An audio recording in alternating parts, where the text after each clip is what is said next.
All right, hey everybody, welcome to the third installment of the SVP Podcast.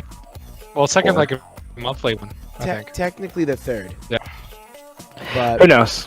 well, we'll figure that out later offline. I mean, clearly telling by our time starting, we can't count either. Yeah. Listen, you gotta do what you gotta do when you gotta do it. That's the way I look at it. It's all good, man. Welcome we to said the show, 10. guys. We didn't say what time zone though. You know. Central time. Oh, Don't That's they have right. like Central, Southeastern? Whatever. But welcome to the show, guys. We got some things to talk about today. You know, that's the whole reason why we're here. Oh. I see Fender in the chat already. Is this a new channel for Archer? I thought I had followed him already, but apparently not. I don't know. I mean, I've had the same channel forever. You were getting weak near your 18-hour mark. He's talking to you, Brooks, because you did a 24-hour live stream the other day. What? Now you just did that just for fun. You said, right? You're like, I just want to do this for fun. Wait, Discord was just being weird. I didn't hear anything you just said. I said you just did that for fun, though. The 24-hour stream. Yeah, just celebrating life, man. Just celebrating life, having a good time. Yeah, I mean it's. I just finished like my last assignments for the semester, and I had like a pretty good amount of time before my first final, so I had the time, and I knew that I wanted to do it, to play with you guys and hang out, and just have a good time. So cool. Yeah. The 24/36-hour stream was bad. Yeah, It's pretty good. 6 hours. Dude. You will not catch me doing any 24-hour live streams at all unless people are paying me to do so. Yeah. Well, I mean, hey, I got paid too, man. I had some generous donors make that. Yeah. What at the end of the stream? What was it like? Like how long you streamed, bro? We got like over $100. By the way, guys, I think we're having a a little bit of hiccups with Discord. I'm noticing it's starting to yeah. slip here and there. It's doing it for me too. I think it's like a Discord thing more so than on us. All right. Worst case scenario, we might have to switch over to Skype or something. Yeah, that'd be fine. Not a big deal. I mean, we could keep the video up, just mute our mics and go to Skype. Yeah, whatever works. But anyway, so you did a 24-hour stream. You would never catch me doing that because I beg my kid at 3 o'clock in the morning to please go to sleep because I need it. I've been staying up every single day till about 3:30 in the morning, because my kid doesn't sleep. And then sometimes my other kid decides he's not going to sleep either. And then guess what? I got two of them not sleeping. Yeah, that's no. Never will you catch me doing a 24-hour ever. If I get a chance to sleep, I will. Speaking of which, when we were doing our podcast meeting, I guess I passed out. Yeah. And you have video. For anyone who hasn't watched that clip yet, and you want to go listen to Nate snore and watch me and Gary talk shit, it's in the probably in clips and screenshots. Yeah, I guess I got a snoring problem. I always have. It doesn't bother me, but obviously everybody else around me. Sorry, bro. Yeah. My bedtime. But yeah, are you yawning right now on the show, Garrett? Yeah, I'm talking my bedtime, dude. I'm super tired. God, it's like I'm such bums, dude. Such a little baby. Such a little babe. So you right now, I'm just kind of looking at our show notes here just to kind of be transparent, just like that little forum you have. So you're wrapping up some feedback, right? You're wrapping up. Yes. So the feedback. So let me just say that, there was a lot of it. And I mean, we collected it all at the end of the summer or whatever. I did not imagine in any regard that it would take me this long to do it. There's no doubt that I could have had it done sooner than I've had it done. It's just a matter of doing it at a reasonable pace and trying to do it together with other things that I have. Like if I needed to get it done sooner, and I felt pressured to do so, I would have. So I mean, Uh, when you say like but this feedback, right? It's just mainly just people giving their opinion as to what they thought of the program, things such So as I that. mean, the forum dealt with a lot of things relative to their team experience, their individual growth, feedback on the program, and other things. So there was a lot of different parts to it, and like a lot of reasons behind, uh, why we had that form made and why I asked everyone to fill it out. So I'm glad we did. I mean, I optimally would have liked to try to get it all done sooner than I have. But needless to say, like it's going to get done. Like it'll be done in the next 2 weeks because I'll be home and I'll have no excuse not to be going ahead and wrapping that up. Which it won't be that bad. I think there's like 4 teams left or something like that, and I'm just doing it through like text now anyway. So it's really not a big deal. I'm gonna go ahead and wrap that up and just I think look. Stuff is getting done. Yeah, Definitely. for sure. Stay tuned. And I mean, stay tuned. It's something that we're going to talk about later in the show notes. But I mean, I think that understanding like when we need to do certain things as opposed to doing other things, I think we could just do that by gauging, I guess, motivation in certain ways. No, yeah, and I mean, I guess obviously was I mean, I know that you're just trying to better the program. go ahead and and whatnot. Oh, you're cutting out. I'm not sure if you're talking still or not. Well, I'm having issues hearing them too. man, this Discord is really getting brutal right now. Hold on, Discord's being weird. I don't know if did that all come through to you guys? Yeah, cut off a little bit at the end. Yeah, cut off a little bit. Well, never I don't know said if you we guys were wanna move professional, now. guys. All right. Why are you black and white, by the way? It's killing me that you're black and white. So I mean, when I'm see streaming, color. I'll like change my cam to be black and white. I know why at you do time, it. because it's kind of chill. But I don't know why it permeated outside of OBS. But thought I it was know just why you OBS. do it, though. I just realized it. You're wearing a tank top. You're trying to get the nice shadowing on the shoulders, on the buys. Yeah, see, yeah, Shadows. just so we can see more of those muscles right there. Yeah, Yep. that's it. You got Figured it out. Yeah, it's all about the shadows. Yeah, that's what it is. You ever man. do that? Whatever makes When me I look was good. when I was Also, the work- black and white, it gives me an excuse to look as white as I freaking look right now. I'm pale, dude. So when I was working out like crazy White. and I was trying to get myself a 6-pack, the best way to get yourself a 6-pack is just to stand in a mirror with a lamp that has a light that's just kind of hitting it just the right The way, perfect light. so you can take a Yeah. picture and be like, "Yeah, see, I got a Pro tips. 6-pack." Pro fitness tips from Nate. Write it down, boys. Yeah, just like those girls, the chubby girls. They take pics from up here, Yeah. so it makes it look like they're skinny, Yeah. and they do the duck face. They're like, "Oh, it's all right. I know all the tricks." All right, Nate. All right, so Now I think that there's high demand for a picture of you doing that exact thing now in Discord. So you're obligated now to share that later. sounds good. I'll do Just that. saying. Nice duck face aerial view. You also need to show cleavage. Some cleave. That's Yeah. important. Most important It is part, actually. essential. All right. Yes. I'll get List. some cleave going on. Really what I want to get into was this state of Halo, Halo 5, so to speak. There's a lot of changes that happened. I noticed via different people posting in the group about different pro players leaving or threatening to leave, and there's a lot of debate going on versus the competitive side versus the casual side.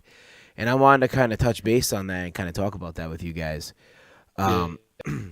Let's start with the whole sandbox update. So essentially, they just, I don't know. To me, they nerfed like the BR, the DMR. They nerfed a lot of guns. Yep. And That sounds right. and they did have starts with those nerfed guns, which made no sense to me either. Which for me, I didn't really care for it all that much. I think the way they had it was perfectly fine. A lot of people started stomping their feet over this. They were getting very, very angry.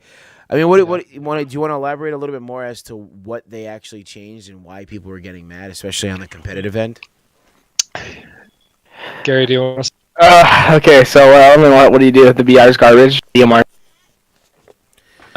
Pistol's OP now because it's normal. But like they're trying to like change up the sandbox and keep it fresh, like 2 years into the game cycle. But I thought the last season of HCS was the best settings we've ever had in Halo 5. I mean, the game felt balanced. It played smooth. I didn't feel as if anything was wrong with the game. And then we come in with new settings and everything's nerfed to the floor. I feel like they take our feedback and they extrapolate what they want from it rather than actually listening to what we need. Like the DMR, the base nerf that everyone wants for the DMR is to make it a 3-punch kill. So 3 shots, punch, and it's a death. Yep. Like a Magnum, just with like better. But instead, what they did is, give it the aim assist of a sniper rifle is basically what they did. And it's impossible to shoot people with a close range now. So coming from like the 3-4, the 3-4-3 standpoint, you got to think about it like this too. I mean, if they keep on changing everything because some people want it to be changed, I mean, they're never going to get anywhere. So I think they were trying to pick and choose what they felt was the best options for the game to keep it competitive. Now, I don't think I've ever heard one person say that they wanted the BR to have a random spread on it. I don't think I've ever heard one person say that. Yeah. So the thing with the weapon tuning, the recent weapon tuning, because at the start of Halo 5, they said that they wanted every weapon in the sandbox to be viable in its own way. And I think that that's reasonable for you to have this entire sandbox of weapons and want to have each of them, give each of them the ability to be used in one manner or another. Versus, like, you look back at Halo 3, it was BRs, snipers, and rockets, like, pretty much, right? Mauler, like, here or there. But, like, the spikers, the assault rifles, like, a lot of the automatic weapons, the Magnum in Halo 3, like, those are all things that were not in competitive play because they just had no place there. So 343 thought it was dumb that they went through all the work to make all these weapons and then to only use, like, 4 of them for competitive. And they also could see the benefit in having more weapons in the interest of, like, keeping it fresh and maybe increasing the skill gap, assuming that each weapon was, like, took good amount of skill to use in a perfect world. So they wanted to go, but all of the weapons in the sandbox were viable. I feel like I think that's okay, right? So I think that's an okay goal. The problem is that the way that they went about tuning those weapons was by nerfing the crap out of a ton of them, and then what they did to change the weapons for things like the battle rifle, for example, they nerfed it so badly that a regular Magnum would be better than. And even in a world where you start with the BRs and everyone starts with that same BR and you don't have the Magnums on the map, you have things like RNG that are a part of the calculation at that. So there is a level of room for, I guess, error, you could say, where if you go ahead and you get in a fight and you kill someone or they kill you in a close, it's possible that a random number generation played a role in the outcome of that. And I think that that's a really weak dynamic to have in a game that's supposed to be competitive. You can't have chance be a part of a game that people are playing several $100,000 and like investing their lives. I guess the question here is do they want it to be competitive or do they want it to be casual? Well, I think that's a bad way to go about it. I think they just want it to be balanced. Like, they're striving so hard for balance. You can't. They're one thing I've learned about playing Halo in any game really it's you get competitive with, you can never really have it fully balanced. What do you mean? Well, I mean, it's like it's either it's going to be competitive or it's not. Eventually, the life cycle of the game, the people who are casual anyway are going to move on, right? They're going to get a new game, whatever, and then the people who are going to stay are the ones that are competitive, who are invested into it. Well, I mean, look at it this way, though. I mean, Halo 3, base level Halo 3 is a casual game. It's a game that has it's a slow moving game, slow paced game, and what they had to do is they had to go into the setting itself to fix the game, because Halo 3, I think, in my opinion, is a slower, clunkier version of Halo 2 and doesn't work well. But on MLG settings, Halo 3 is a very good game because, one, you don't have the weapons that are either overpowered or autos. Because at the end of the day, how much skill goes into moving your thumbstick with an auto to hit somebody without having to truly aim? Yeah. And the other point is Halo should be a game where it's fast moving, and like when I say fast moving, that means your base level speed is fast. Halo, I think, in my opinion, is a game where you're constantly sprinting, similar to Quake or Doom, where you move like your base player movement needs to be super fast, and you get rid of sprint.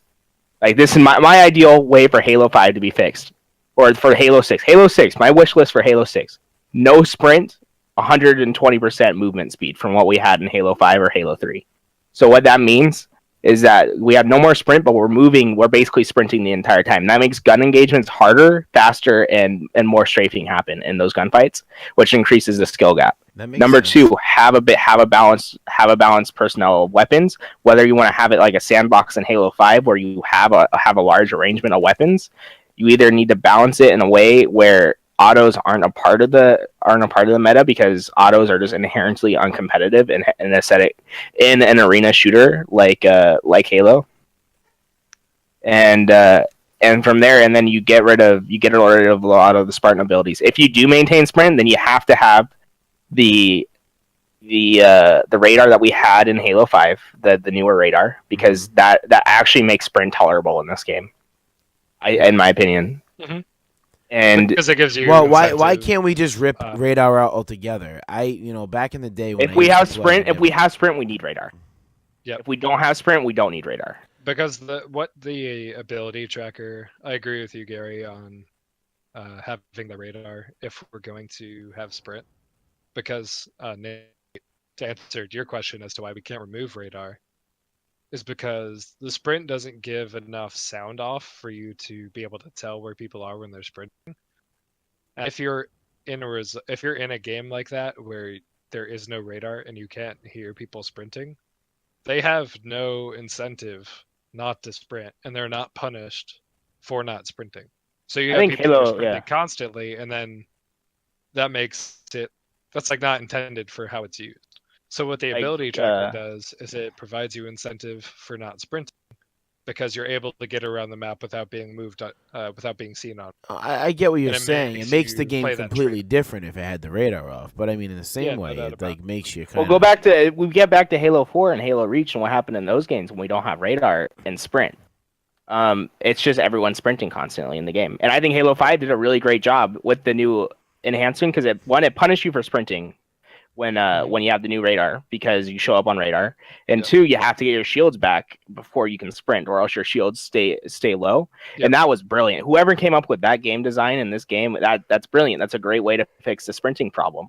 You have a choice whether to sprint, and it gives like a little bit of diversity. But in the end, I would rather have base movement speed be boosted up, so the fact that I never have to sprint and that I can keep engaged in those long gunfights and be moving in and out no matter what, and not be at an inherent disadvantage in certain aspects of the game. I wish the game, either you have 2 ways to go about it. You need it to be out of the box. Like, out of the box, this is how the competitive game works, which is how Halo 2 and Halo 1 worked. Or Halo 3, where you have your base game where it's really fun to play, and it's a good sandbox and everything like that, but you have to tweak some settings, and you have to let the competitive scene have their own playlist and have their own settings differ from the casual scene. That like similar to what Halo 3 did with their MLG playlist, or Halo Reach with their settings in those games, and have the 2 communities be split. Because so either you have to have it like Halo 2, or you have to split the community. And right now Halo 5 is trying to dabble in both, and it just doesn't work that way. Yeah, and one thing that I thought was really good about back in Halo 3, when we had the MLG playlist and like competitive was overseen by MLG, was that those were people whose involvement was restricted to the competitive scene. their motivations were solely of and for the benefit of the game in a competitive manner. Yeah, Bungie had no say. Nice. Yep, Bungie had no say on what went on with MLG and how that game was played competitively, and that worked really well because the people who were most involved with the game's life competitively were the ones who were involved with how the game ran, right? So that was really nice. But right now we have this weird position where 343 pretty much oversees, and you have the politics of the rest of the game. I'm not going to say infecting in the terms of like a negative sense, but they are playing some. They largely influence the competitive scene. So, how many people that were pros have now left? In Halo 5? Yeah. Well, I don't think there's a because of this. No. Well, Spartan threatened to leave. Snipe Down threatened to leave. But, none of them left. No, there's a. Yeah, one of the female pro players left. She said she was done with Halo 5. I think the one that you were playing actually at the Denver FFA event. Yeah, it was a big thing when she left because she was by far the best female player in the game, and she left because of it. Because she felt that, and I think this is a large problem with 343 is that the pros' voices aren't heard. It's like in the large competitive scene, we don't get heard. Kratos left for, I believe, Call of Duty. Hook left. Hook left for unrelated reasons. He was going back to Call of Duty because he's 18 again. Yeah. Or 18 now, not again. Sure. But, either way, we wait. They wouldn't allow him to play it because he was under 18? In Call of Duty, you have to play 18-year-old. Yeah. Why? To be 18-year-old. Are you serious? It's because Activision runs it now instead of MLG. So, and this is a problem with developers is you have a lot of political red tape that you have to walk through. God, with those games, so you have to be 18-year-old to play. So a lot of the competitive scene was hit really hard when that first came out. That is so cute. He couldn't play Call of Duty. He was grounded from it because he was too young. Yeah. So he went to Halo and just dominated the scene. So that is so cute. But yeah, so there definitely are some pros who are leaving, and I mean, there's a pretty good video by Ready Up Live that went out recently, which I don't really care for that channel in general. I like the guy who does the videos too much, but like some of the sentiments from the pros in that video were. Is that the one with Snipe Down and McQuinn and Spart? How long is the video? Was it? Video's like a half hour. Oh, well, never mind. I think he goes by Screen Skull is his Twitter, so you can look him up. I was gonna say if it was like a quick 2-minute video, I would have put it up on the show, but I'm not gonna. But it's basically the pros talk about their experience at 343. Ninja, Spartan, McQuinn. So they talk about their experience as pros and interacting with 343 and what they feel on some of the stuff that we're talking about now, the current state of the game, casual versus competitive, 343's place in like esports and things like that. So I mean, there's a lot of good conversation, and I think it's good to hear that from their perspective in terms of, seeing a little more past, they don't listen to us. They talk about that a little more, and you get to hear more on that other than just those few, and see maybe how it is that they have listened and how they have. And I think that was a little bit illuminating for me because I hadn't really heard any deeper perspective on that. So that's it was good. It feels like we're having final transparency into what the pros experience, because the pros are finally feeling as if they're able to talk out.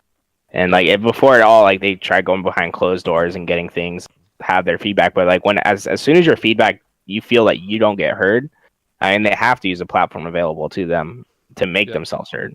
Yep, for sure. And I mean, for them, it's in their best interest to not just do what is comfortable for them, but what's best for the state of the game competitively, because that's their livelihood in a large part, right? So I think that their motivations. So I mean, really, how could it really even?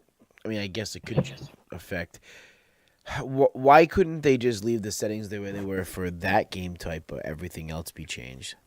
What do you mean? For HCS, they didn't change settings in HCS. They changed the sandbox, which changes all weapons. Yeah, I know. That's what I'm saying. So I mean, you would think that maybe, all right, let's keep the sandbox the same for them. But I guess no, because if they're trying to encourage people to join the competitive scene with these guys, they're gonna be all sorts of thrown off. What I honestly think is happening is they're testing stuff out for Halo 6, seeing how it plays for Halo 6. Which I think that's fine. The only thing is, where from my perspective, I mean, we have the Magnum, which is like the most balanced and consistent weapon in the history of Halo, and then they're trying to go ahead and change the starting loadout to not even include that. Exactly, that's what they did with Halo 1. I don't understand that, and I also don't understand. Or one thing that I feel is that what you're saying about definitely no different sandbox across the game, because I think that's just way too much difference for like not enough benefit. But I also think that there's a lot of benefit to having the base settings of the game, including the sandbox, to be same between casual and competitive. And the reason that I say that is for what Gary said, where you want people to come from casual and try and dip their toes into ranked and like not feel too unwelcomed by it, and to encourage an interest in the competitive game. And you look at the biggest esports games like right now, things like League, for example. League is the same the whole way from start to finish, level 1 to... And that's why they're so big. And they have the same game the whole way through. And that's why it's easy for people to get hyped and watch professional League. Not only do you have like the world's largest player base on PC, and you have that worldwide, but also the casual scene is incredibly interested in it. Like I have friends who play League all the time, and they're still only like bronze or silver or whatever, but they're super interested in the competitive scene and like watching the finals and like invitationals and whatever else goes on, because they're able to understand. And that's a consistent problem through console esports, is that out of the box games aren't the same as the competitive settings, because console shooters and console games largely cater to a casual audience, which is fine because that's what they're designed for. And I don't know if it's too much I don't know if it's the competitive scene is asking too much for the game to come out with the largely competitive settings. But what I should say is that pros and competitive players should have say in how the sandbox works, because they understand the game on a fundamental level and realize what makes it run and what makes it fun.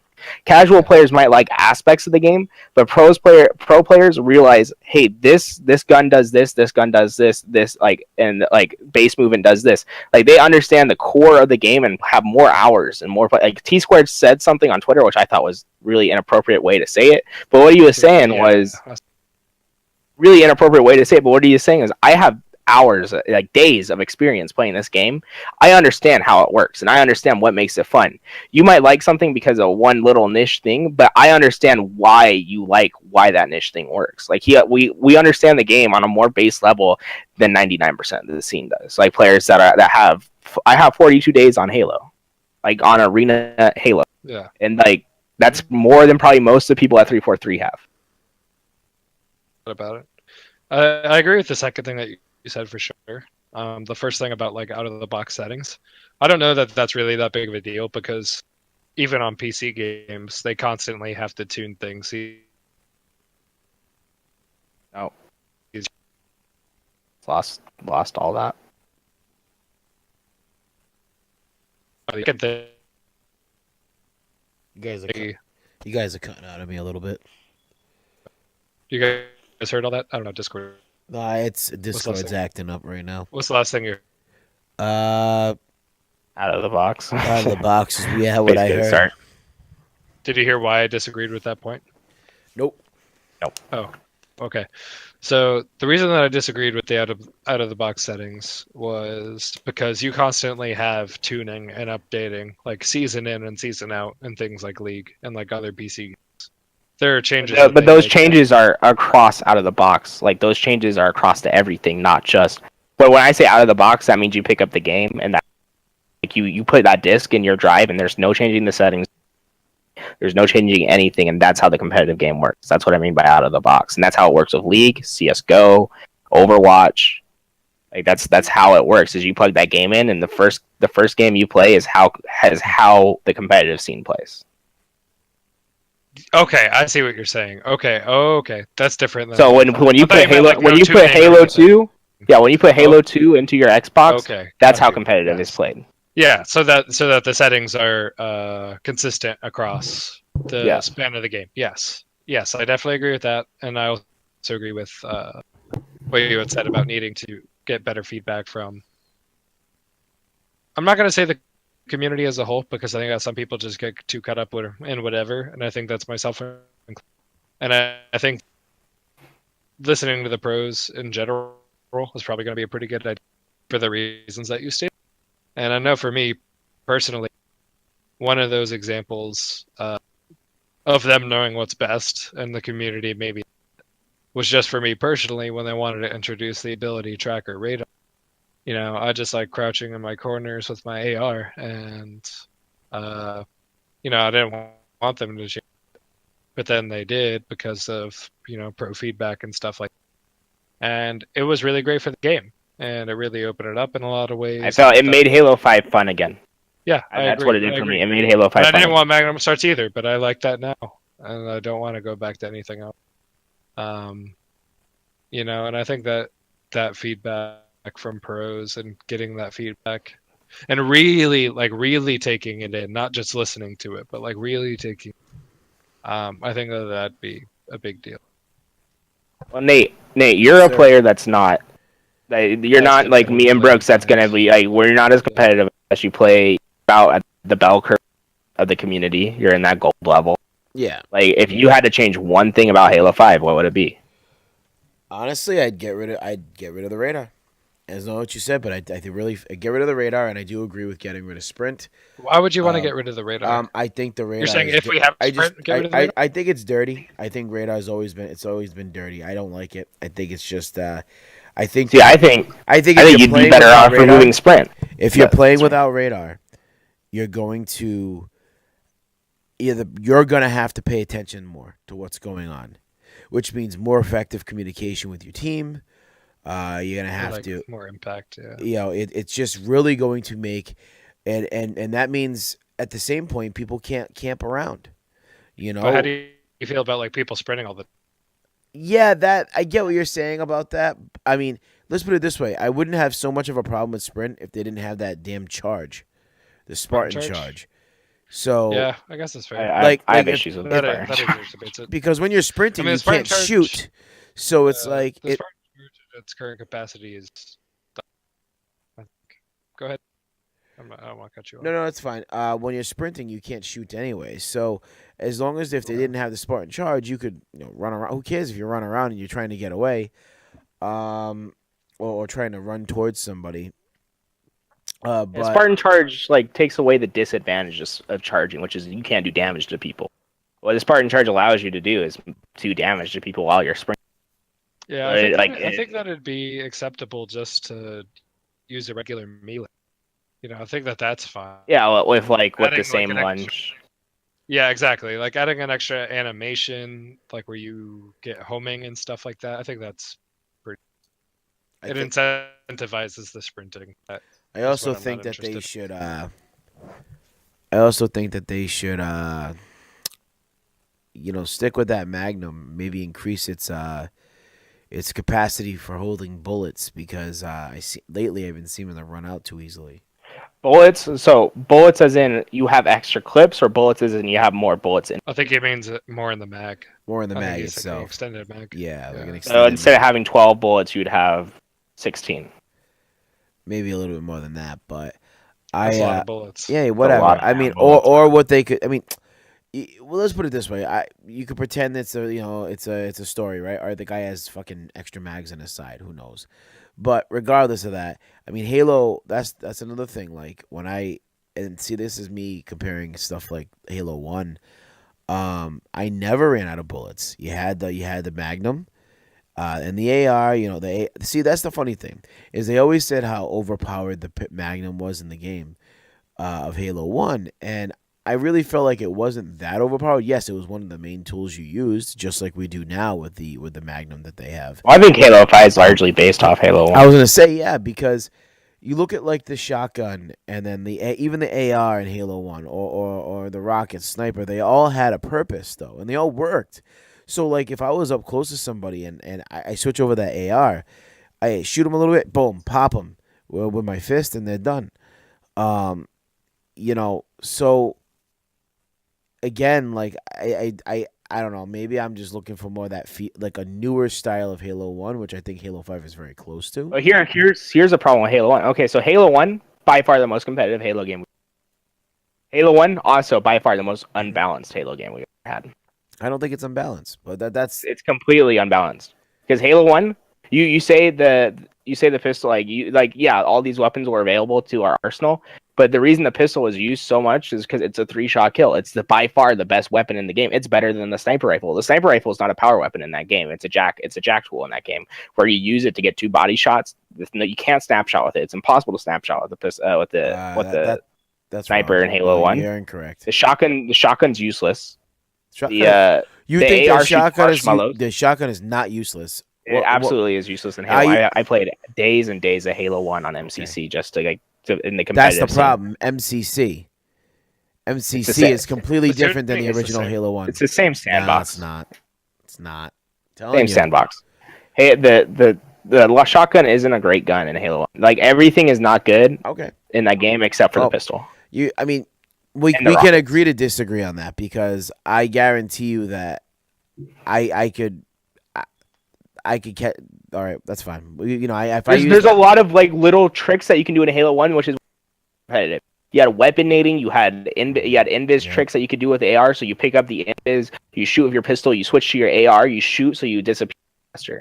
You have backpack reloading where you shoot your rockets, reload your button twice, switch it to your backpack, your gun reloads in your backpack. There's so many like little button tricks that happen in Halo 1, which makes it a super competitive game. And the spawning system is so simplistic that it's being abused to a point where it becomes ultra competitive, where the game itself has so many hidden things in it that it becomes competitive. And that becomes the question, do we want games with button combos, or do we want games that are inherently balanced? Because button combos and little tricks in the game are unbalanced in theory. Don't get me wrong, the button combos were fun. No, they're fun. I think loved button it. combos However, I don't want them. And the reason why I say that is because I always go back to like Halo 2, right? And those button combos, like the BXB, BXR, shit like that. And those used to, I just thought they were so cheap. I thought it was so cheap in Halo 2, where it was different in Halo 1. I don't know. I felt like even though they were there, they weren't unfair as I felt like they were in Halo 2. What's not cheap about shooting a rocket, reloading it, and then putting it in your backpack so it reloads for itself? But that feels pretty cheap, though. No. Yes. You literally don't have to reload your weapons because you can just switch it to your backpack and then have the most powerful weapon in your hands while the rockets are reloading. Isn't he saying that it is cheap? Yeah, I'm saying. He's saying Halo 2 is, but he's saying Halo 1. I'm saying that even Halo 1's button combos I wouldn't have in Halo 5. I want a game where like this is how you play it. So you are limited, where you can't be putting in Mortal Kombat codes in order to like get a special. My question is, should we be striving for the most balanced game possible, or should we be striving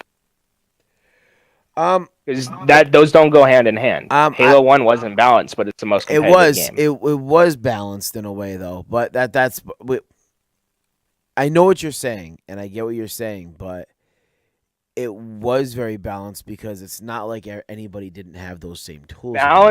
Balanced would mean that if I had an AR and you had a pistol, that 50 to 60% of the time the gunfight's going to go. That doesn't exist in Halo 1. If you have a pistol versus any other standard weapon, you're going to win 90%. Well, and right now, I mean, if you have an AR, you're probably going to lose to the pistol. ARs outshoot pistols all the time. At close range.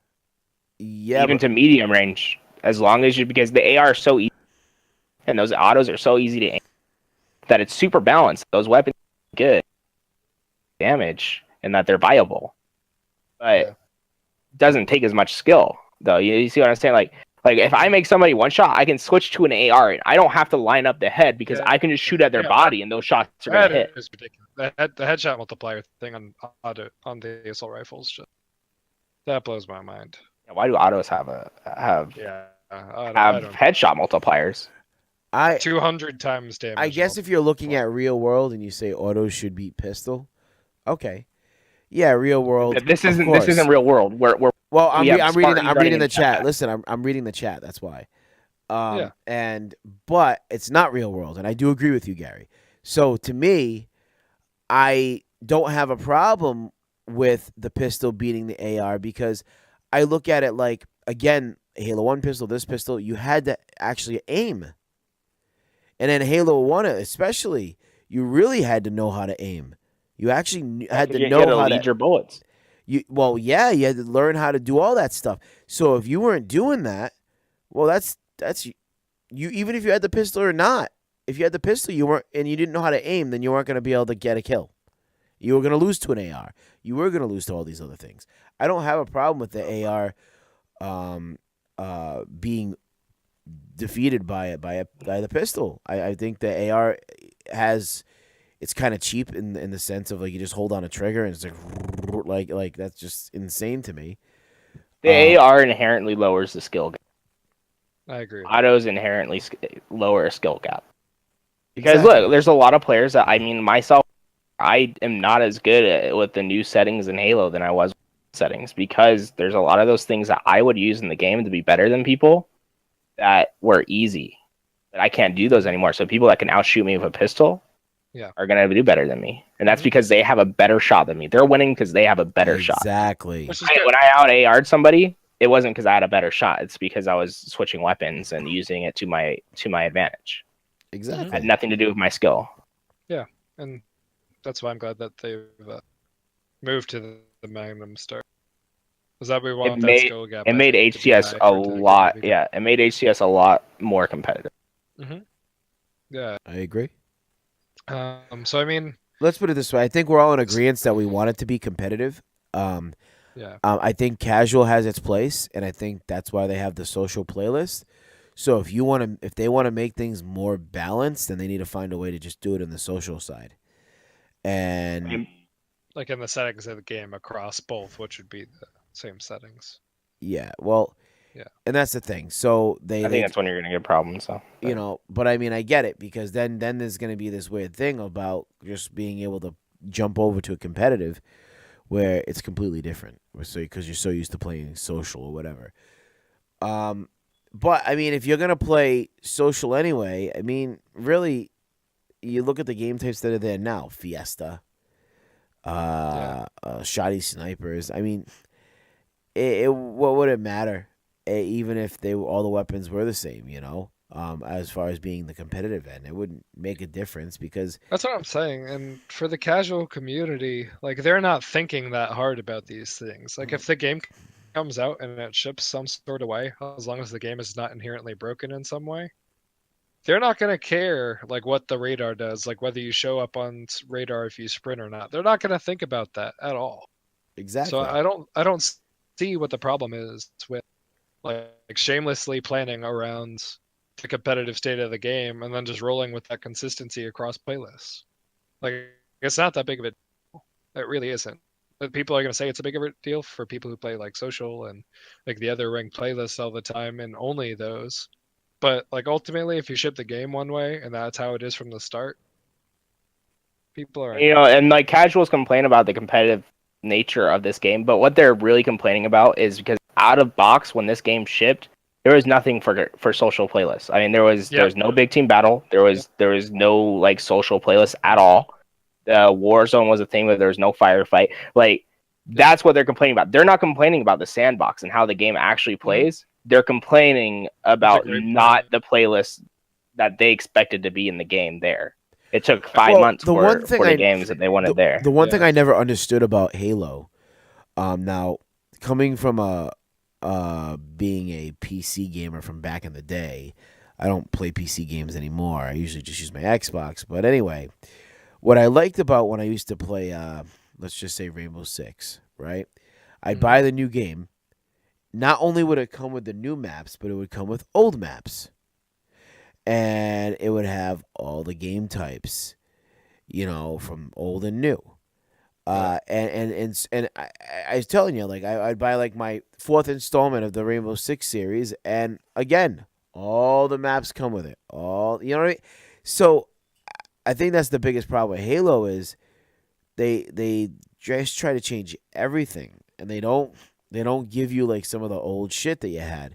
Whether it be the playlist, whether it be maps, and then you kind of get a bullshit excuse about it. Well, it's like, well, no, I don't know, because I've seen companies do this, so it's not like it's that hard. Let's make it the newer Halo. Yes, we all know it's the newer Halo, better graphics, blah blah blah. All right, let's start playing the games that we like to play now on this newer Halo. I mean, would you like a reskin of Halo? Like, let's say Halo 2 happened, literally every new Halo reskin. Or it's just new maps, same sandbox, same mechanics, and it's just new maps, new graphics. You pay every other year for a new Halo 2. Well, people be okay with that because that's what happens in CS:GO and other games like that. Yes and no. I never really see. I didn't. I like Halo 1 and Halo 5. Those are the two games I like. Halo 2 was fun when I played it, but I was very into it. But the only reason why I think I was so into it was because I had so many friends that played. Mm-hmm. And we came all from playing Halo 1. I mean, I used to do LAN parties like once a month playing Halo 1. Like all my buddies would come over outside of playing on XP Connect. They'd all come over. We had about 16 people at the house playing. And then Halo 2 came along, and it kind of expanded that with Xbox Live. So I loved it for that reason. And then everybody was cheating and shit on that, so that's why I stopped playing it. Well, the soft mod on their Xboxes. Yeah. But so, Brooks, you got to change one thing in Halo 5. What do you change? Change like a setting, you mean? Or like anything, just anything in Halo 5. Anything. To make the game a better game. Right now, at this point in Age 5's life cycles, I just want to play people. I don't care what rank they are. I hate having to take 27 years to find the game. That kills the game for me. You know what my solution is for that? Literally get rid of the Team Arena playlist. There's no reason for that playlist to exist. Get rid of the Team Arena playlist and it's fine. And I don't know that there's enough people in HGS for that to matter. That doesn't help other playlists like Free For All.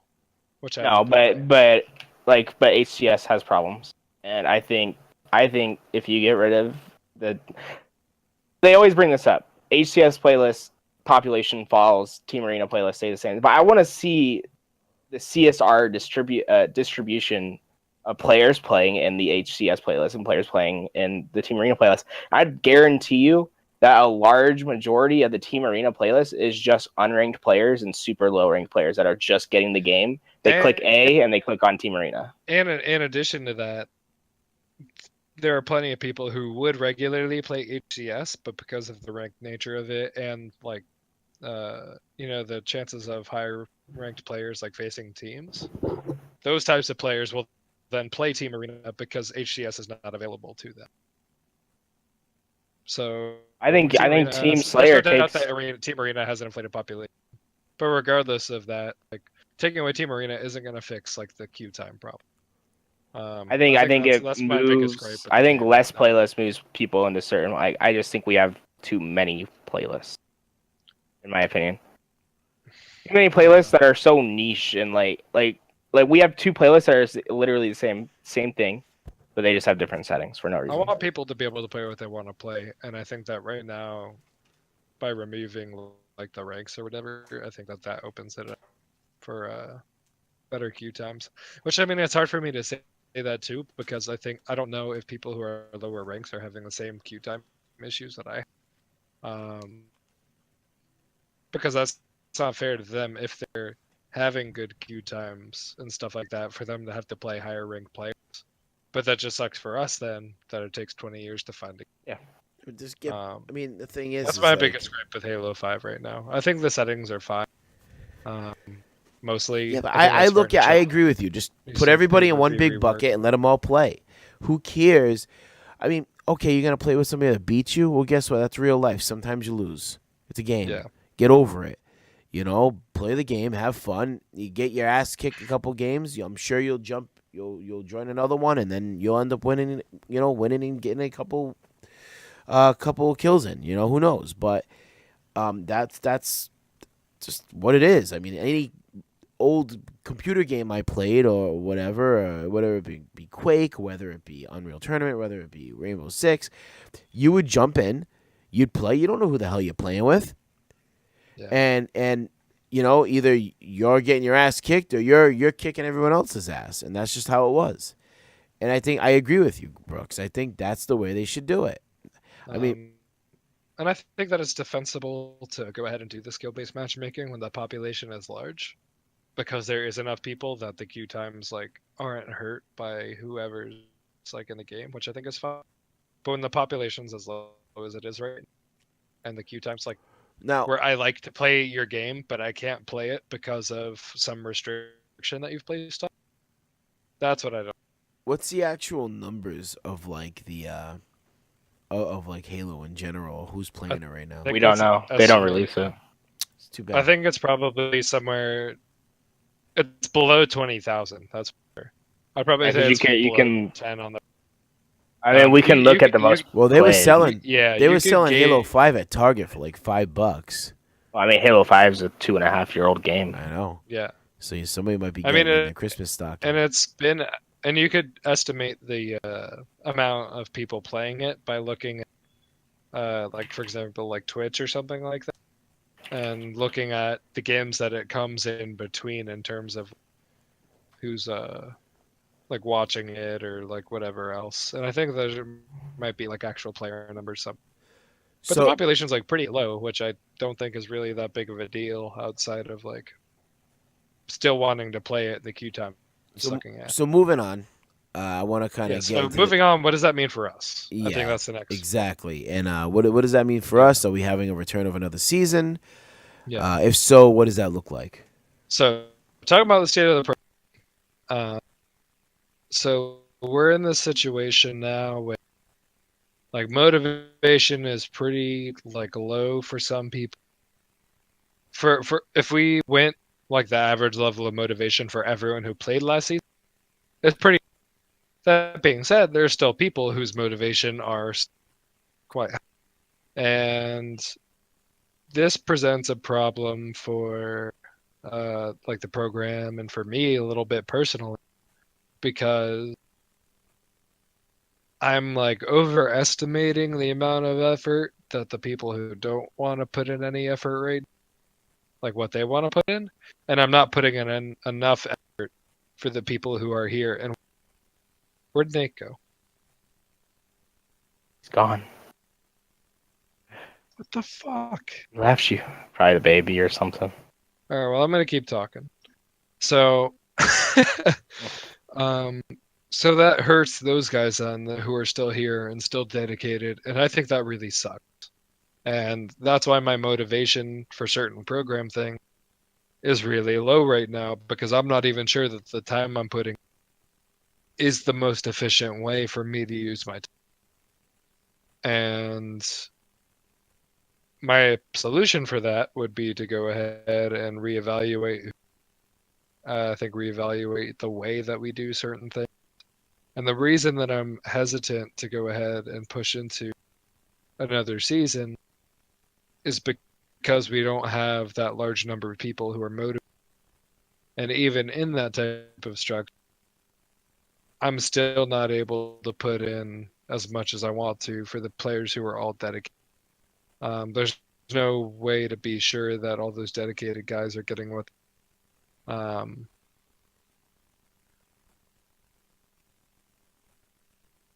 inclined to.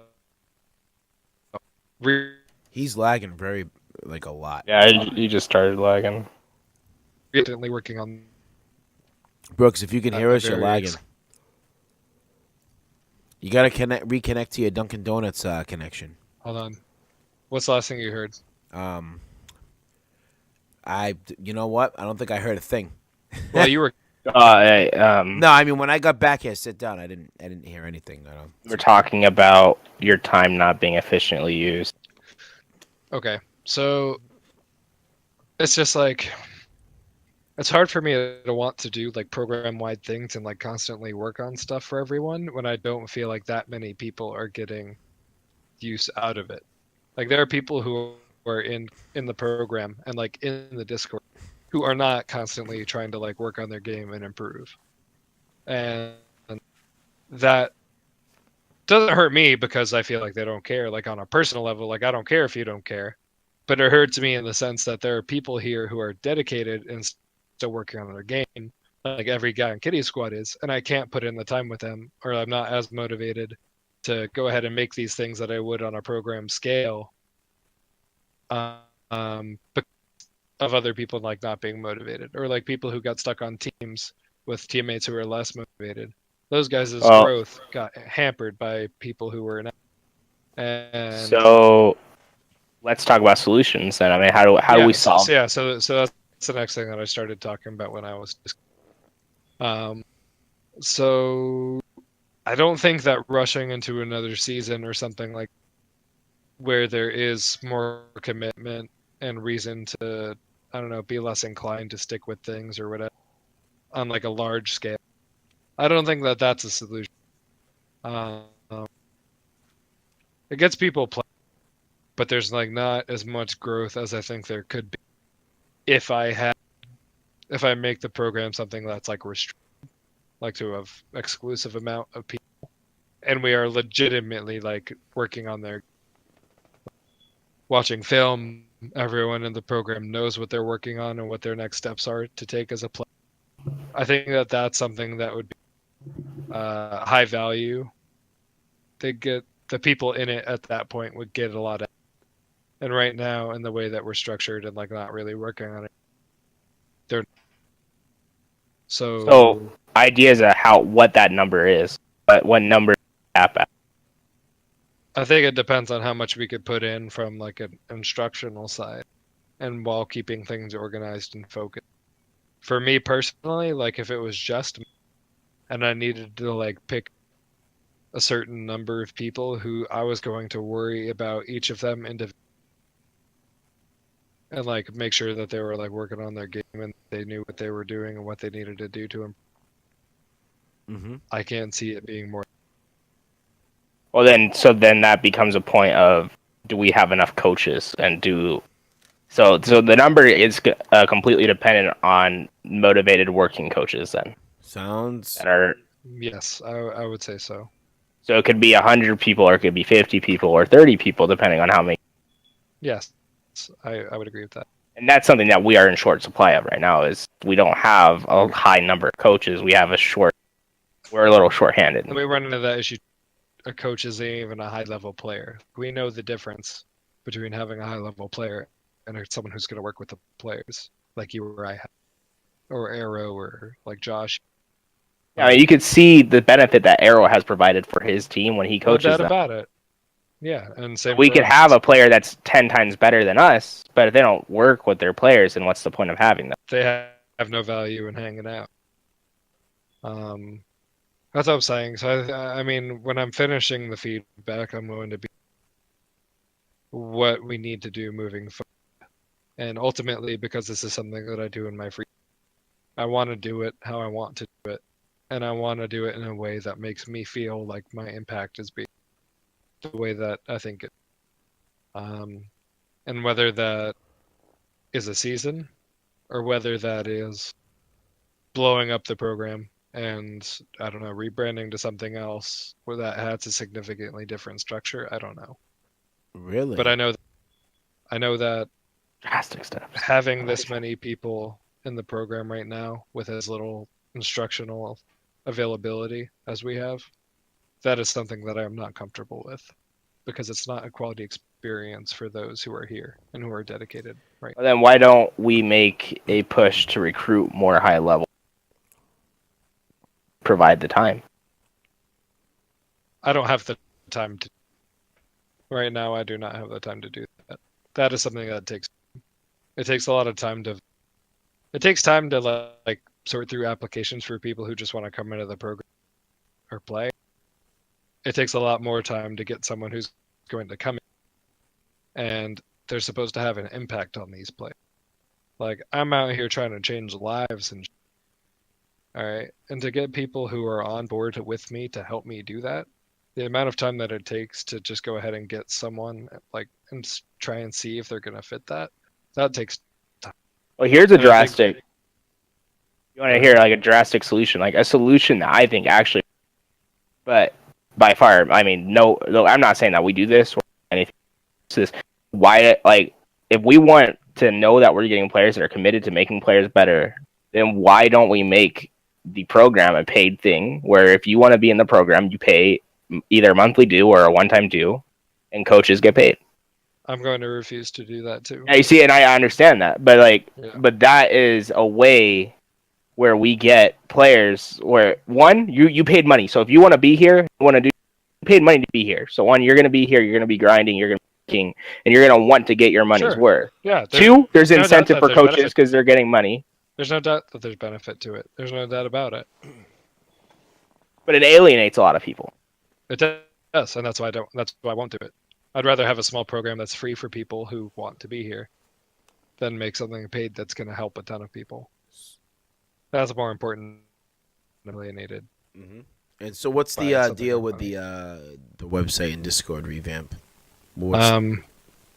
So yeah, part of that restructuring that will occur will also coincide with some revamping of the current Discord and the way that it's laid out.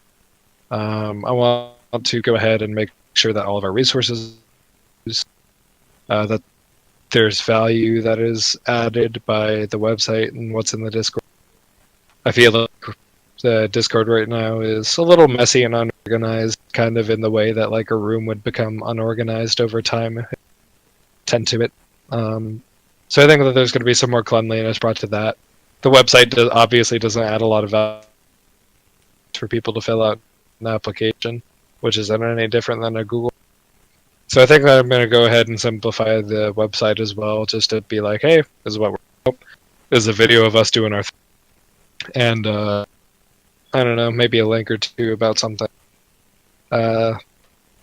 That's stuff that hasn't been touched in a while that will be touched probably over winter break, and especially after I can decide what I want to do moving as far as like the program goes. So one thing you guys did do though was you guys hosted a 2v2 tournament.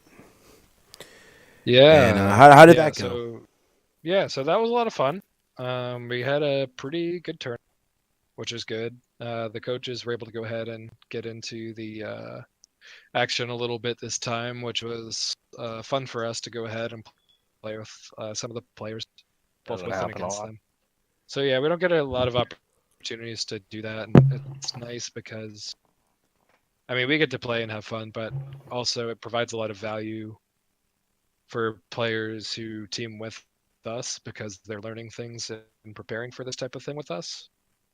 I know that like Rick was able to go ahead and get a couple of takeaways from me playing doubles with him, and me and him would play against like Ryan and Sawyer, and they'd get like feedback with us from playing us, and I'd be able to give them feedback. So it provides opportunities for learning games to be made, which is good. So that was good. It was fun. Obviously, a lot of people had fun. Yeah, I wish I could have did it. It's just those times a killer, man. I'm usually working. Yeah, so I'll talk about that in a second. But there are some people whose experience like didn't go quite as well as I wish it would have. Like Mega and Hayes were like practicing, for example, like leading up to the event, and they had a pretty tough draw where they played me and Rick in the first round. Which, I mean, it was unavoidable that, like, certain teams would play a coach team or whatever. But I expected to go ahead and take them. But then that they'd go up against, I want to say it was, like, Ryan and Sawyer or something, who I thought would be, like, a pretty even match for them. But I guess that Ryan and Sawyer that day were just firing on all cylinders, which they ended up. I mean, yeah, they made it far in the actual. They beat. I think they beat like Commander and Ghost or something. Who I thought they could beat Commander and Ghost, and they pretty sure they made did. it. And they like played close. I think on Munchie and Arrow. I think they beat them a game or something. And they made it to lose your semis, which is that's what I'm farther saying. than. So Mega and Hayes had a rough time, and I had I went and Mega wasn't on, but Hayes was on. I found him, just to talk to him about it, and obviously apologize for how that went. But then I stayed on with him, and we talked some instruction and went through some things. We were playing doubles together and helping him make some learning games, which is really good. And that was the night specifically where it made me think about the types of players who were in the Discord and motivated, but I'm not getting to spend the time with them just because I'm not vote motivated, where I look at a lot of people who aren't motivated and whatever. But anyways, 2v2 tournament. It was good. Fun was had. Learning games were made by Gary. Do you want to talk about 2v2 from your perspective? 2v2. Yeah. Andy, if you're still here, you can go sod off because you left me in the finals. But yeah. I mean, from my perspective, it went smoothly. I mean, I was confident in my team, and so I mean, it becomes a beatdown at some points, and it becomes competitive games. We had very competitive games versus you, and who you play with, right, Jay? Rick. Yeah. Rick. No, Rick. Serious Never mind. Serious Killer. Yeah. That's Jeff. But yeah. But I mean, we had close competitive games with you. I felt like it went good from my perspective, but I felt as if maybe the balance was tipped in the favor of coaches. Yeah, no doubt about it. In a way where it's gonna be. Yeah. Yeah, so I mean, it's it was fun to have an event where we played, but I felt bad because I didn't feel like the players. Yeah. And that's why us being involved is only going to happen to you events. And maybe we can have a way where every player gets matched with at least one coach, and have tournaments specifically like that. Yep, possibly. Learning experiences like that, where we have a 3-4, at least one player is a coach and 3 players. I think that there's a good value in that. Yeah, I would agree with that. So yeah, the 2v2 was fun. I think that it went pretty well. And that brings us to, I guess, the next event, because we said that we're going to do these things more often. Just provide good opportunities for play in the program. So the next one will be player only, which has its own slew of benefits. It's going to be 4v4. Some of the players haven't done that in a while in terms of customs or playing with the team and practicing, getting ready. And so that's good. And as far as the rule maps and game types, I'm still not sure about. This is something that I think I want to field some feedback from the players on. I'm not watching the chat right now, but I think Gary is. So we're in this camp where you could play the standard game types like CTF, you could play Slayer, play Strongholds, and then do it on all of the maps. And that's good because you get to play the full scope of the game's offerings, which is cool. And you'd have to prepare for them all. But part of me also sees the benefit in restricting it, a lesser number of game types, so that you could prepare with your team specifically for those game types and prepare in depth. And maybe you'll get more out of that experience for preparing those game types as opposed to trying to prepare for all whatever number. So I'm not sure whether we're going to restrict the get maps and game types. That's to be announced. But it's going to be 4. And the teaming restrictions are that you can play 4 players in a sub, but you're not allowed to have more than 1 player who you played with last season on your team. So a max of 2 players from the same team. So the squad cannot play together. Ace cannot play with Coney and Ryan, or Rick and Lexi, or some other combination therein. You're only allowed to have 1 other person from your team from the if you were on a team last. Other than that, go ahead and team with anyone. I don't care what divisions you were in. I'm highly encouraging crossplay. So yeah, I mean that's a large part of the promotion is that players that don't normally play with each other will have an opportunity. Yes. and what Nate said about the timing, I know that weekend time doesn't work for some people. Yeah. And that's why we're going to rotate times for the event. So this one will be taking place on a weekday. Ooh. And as far as when that is, I'm going to go ahead and make a poll. I'm going to probably put out the announcement like after the podcast or something, or Gary, if you want to do that for me, I'd appreciate it. So we would be looking at the 26th, 27th, and 28th of December right now. I want to do another one this month. Those days are the ones that work. And it's after Christmas, and it also doesn't coincide with New Year's. So I'm going to make a poll, 26th, 27th, 28th. And as far as what time that starts, I want the Pacific guys to be able to play, and I know some of them won't. So I'm probably going to tip this one in their favor since we started at 8 a.m. their time last Saturday. So I'm thinking probably going to start at like 5:30. And that's another thing where we can release a poll and see what's best for the people that are able. So I guess for now, like, pick the day. We'll probably make a Google form where you could like list like what times you would be for. And I'm also thinking that we might try and separate it into like two halves or something, maybe, where the finals or like semifinals are played on a different. That way we could like cast them and like have fun with that.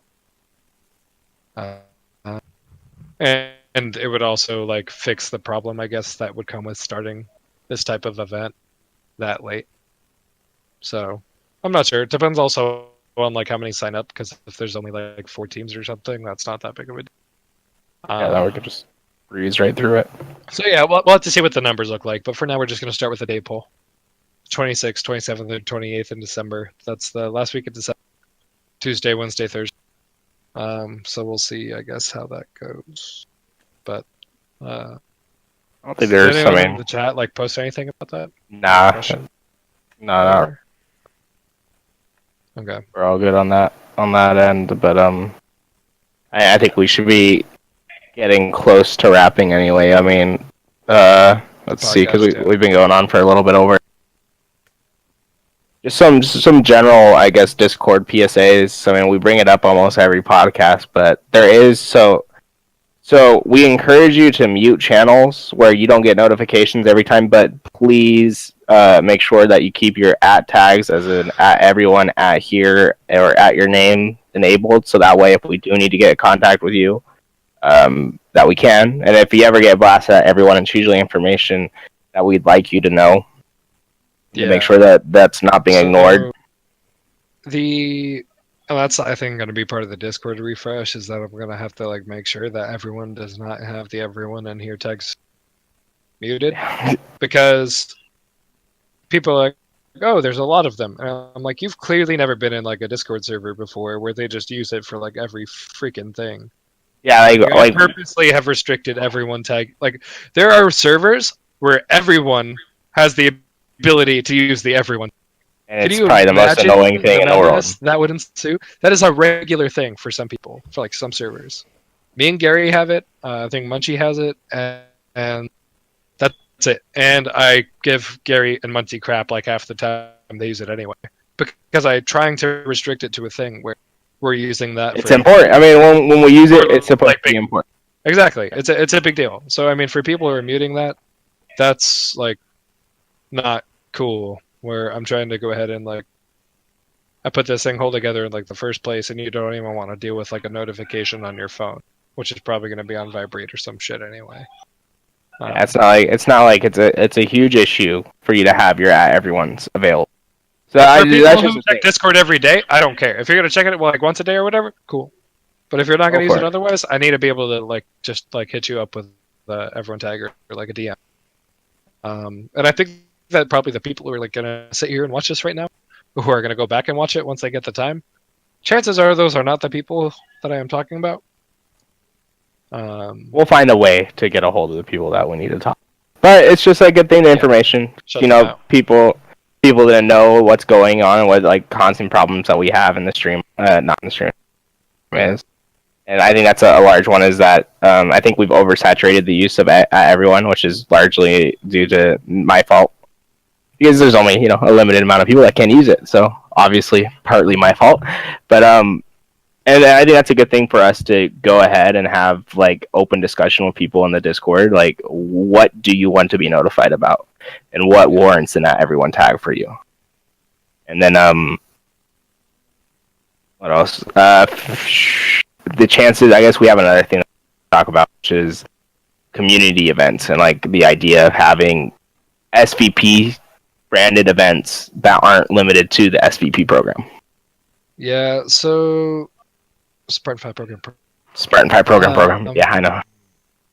I think that. So I mean, this is a discussion that we want to have a little bit about, like whether we want people involved from the community who are not us. The pluses to that are that you guys get to play more. That there's maybe a higher level of competition, and that more people get to know about us one way or the other, which has some benefits. But the downside of that is that brings in people who maybe don't share the similar mindset, like a positive mindset that I have some semblance of control over. Toxicity. It introduces the possibility for some toxicity. You get a high level of skill that maybe isolates some of the lower ranked players that we have, which is like less than optimal. And even if you wanted to like try and like vet everyone through Halo Tracker, when you could like make Smurfs and shit, it really doesn't mean anything unless we put like a pretty serious. It's too much work. It's a lot of work. It's a lot of us. It's a lot of just to make sure that teams are even. Yeah. So a big part of me is thinking that I'll probably abstain from doing that, but I did want to open up the floor for discussion. That's another thing where we can have an open forum about where with players in the program, see how they feel. But I think there's no harm in one time like having an experimental weekend where we promote something, and we get a large community presence with it. I think that's one of our biggest problems right now, in my opinion, is that we don't advertise ourselves correctly to the larger Halo community. Because what we have right now, I think, is a great program, and that I think people that take into it and like put the effort into the program get a lot out of it. Mm-hmm. But we don't make ourselves readily accessible to the other people in community that have the need for this program or want to be a part of it.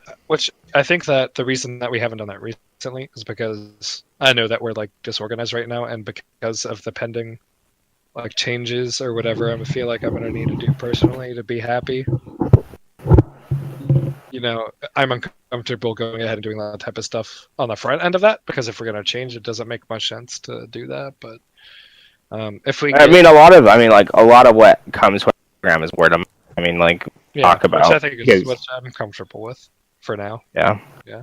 I had a guy sign up yesterday because me and D-Man were playing together, and he joined our group, and he was like, "Oh, this is really cool," and he was literally something that he wanted, and he was describing our program word for word, like that's what he wanted for his Halo experience, and I was like, "Well, we have something exactly like that."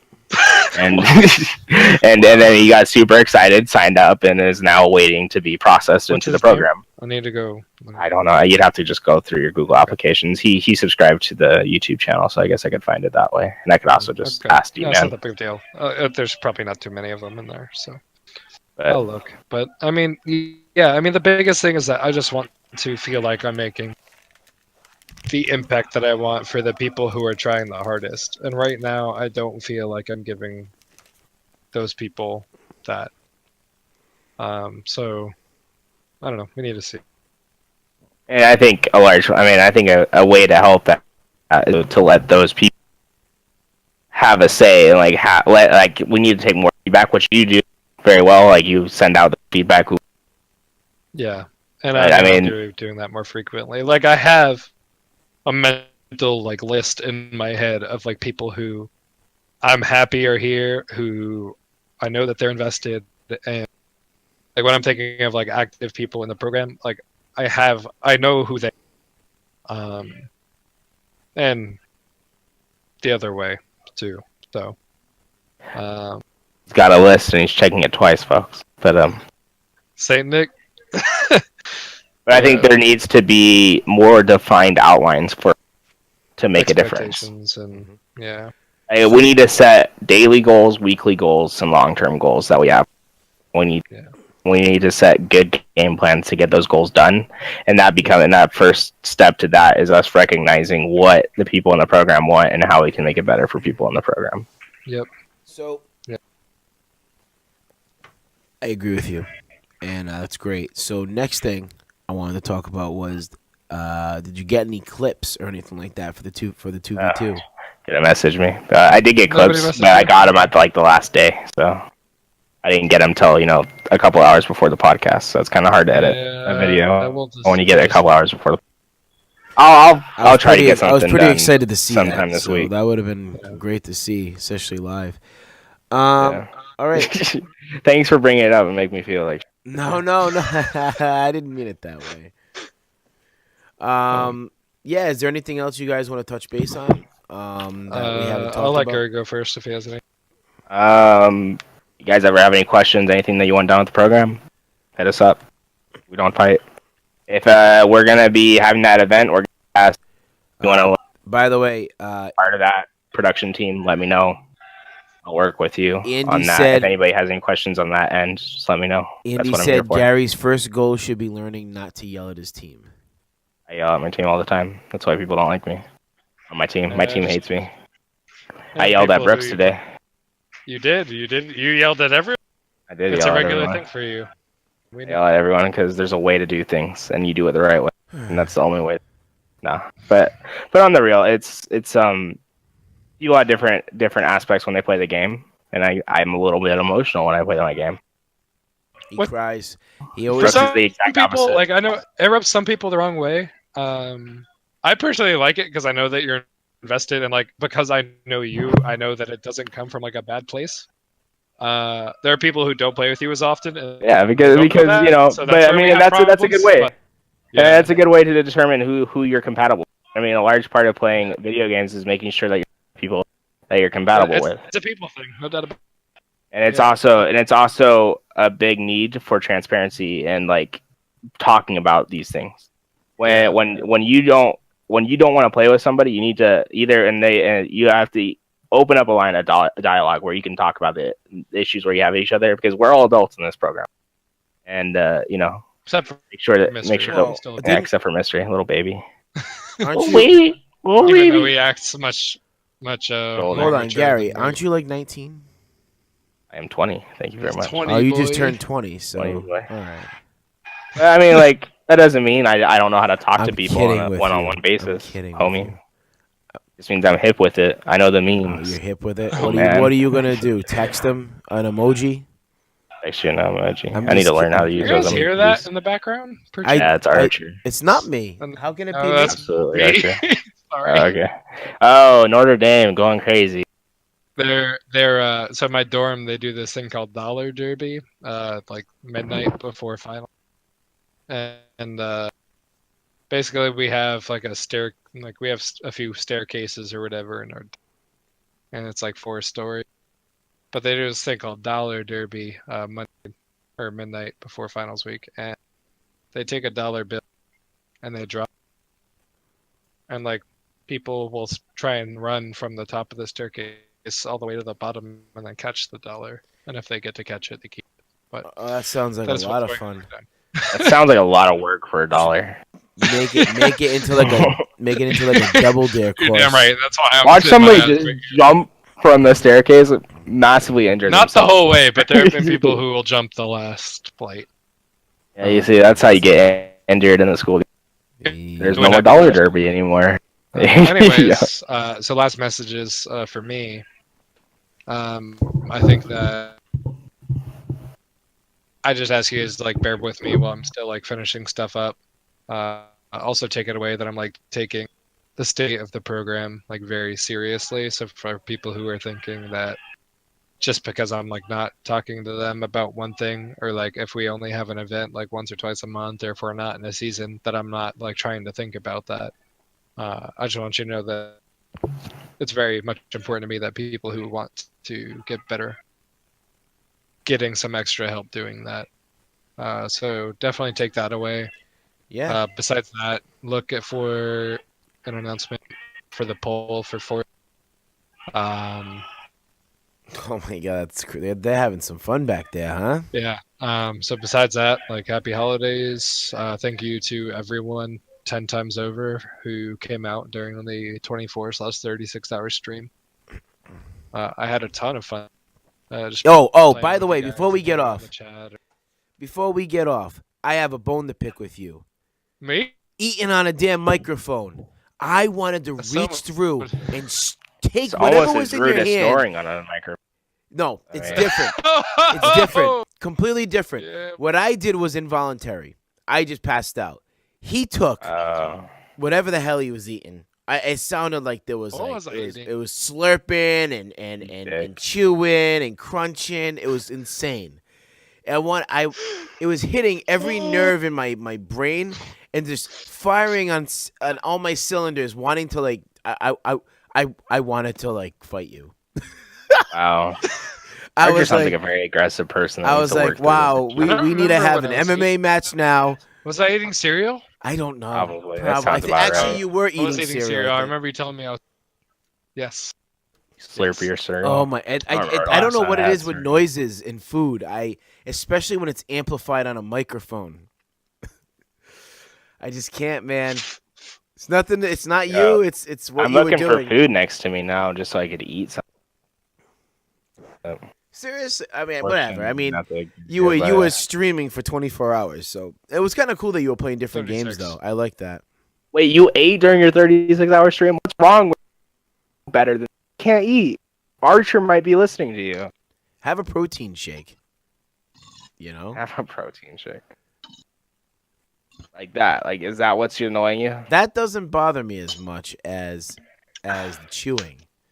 It's like But nonetheless, here he goes. He's gonna do this now. Let's see. wrap it up. Okay, wrap it up before people have to actually listen to that. Yes. Play the music. Outro. All right. What do you want to do Get for us, an outro? get us DMCA'd. We'll never get it. Gonna call this a good ass song. Play some Kanye, bro. Ooh. That's gonna get us DMCA. That's gonna definitely get us DMCA if we do that.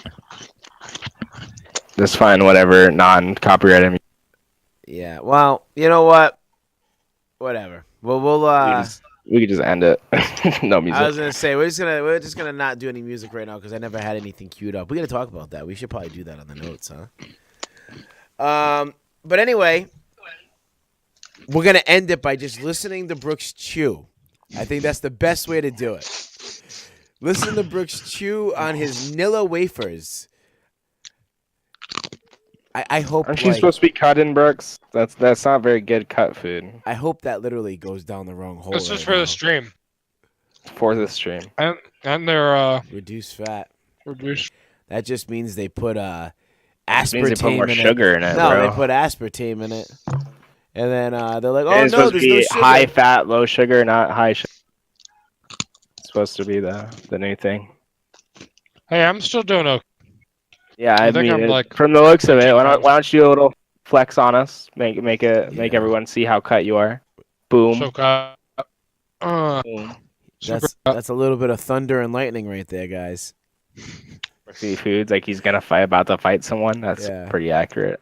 Yeah. And All right. he's got the intel. Well, guys, thank you very much for joining, and we'll be doing another one in the new year, right?